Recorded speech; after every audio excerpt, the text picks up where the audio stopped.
2021లో ఆ ఒక్క బటన్ నొక్కి మనందరం చాలా పెద్ద తప్పు చేశాం. వాట్సాప్ మనందరికీ చెప్పి మరీ మన డేటా దొబ్బేస్తోంది. అర్థం కాలేదా? 2021లో మనందరి వాట్సాప్కి ఒక అప్డేట్ వచ్చింది గుర్తుందా? యాక్సెప్ట్ ఆర్ లీవ్ అని.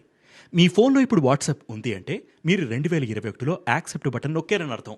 ఇక్కడ ప్రాబ్లం ఏముందంటారా? ఆ అప్డేట్లో మెటా రాసిన మ్యాటర్ ఏంటో తెలుసా? నా phone number, device information, user data, business chats, location, third party data, ఇలా మొత్తం ఇన్ఫర్మేషన్ అంతా వాట్సాప్ వాళ్ళు యాక్సెస్ చేసి చూడడానికి నేను అంగీకరిస్తున్నాను అని మనంతట మనమే వాట్సాప్కి రైట్స్ ఇచ్చాం. రేపొద్దున ఏ యుద్ధమో జరిగినప్పుడు మన డేటా అంతా వేరే దేశానికి అమ్మేశారనుకో, ఇక మనందరి పని గోవిందా. అందుకే హైకోర్టు ఈ కేసుని సుమోటోగా తీసుకుని ఎంక్వైరీ చేయడం స్టార్ట్ చేసింది. ఇలా చేసినందుకు మెటా కంపెనీకి 213 కోట్లు పెనాల్టీగా వేసింది. ఇంకా చాలా కండిషన్స్ కూడా పెట్టింది. దీన్ని ఛాలెంజ్ చేస్తూ వాట్సాప్ వాళ్ళు కేసుని కొట్టేయమని సుప్రీంకోర్టు దగ్గరికి వెళ్లారు. ఫిబ్రవరి 3న ఒక హీరింగ్ జరిగింది. అందులో ఈ కేసుని కొట్టేయడం కుదరదని సుప్రీంకోర్టు తేల్చి చెప్పింది. అయితే ఫిబ్రవరి 9న జరగాల్సిన హీరింగ్ పోస్ట్ పోన్ అయింది.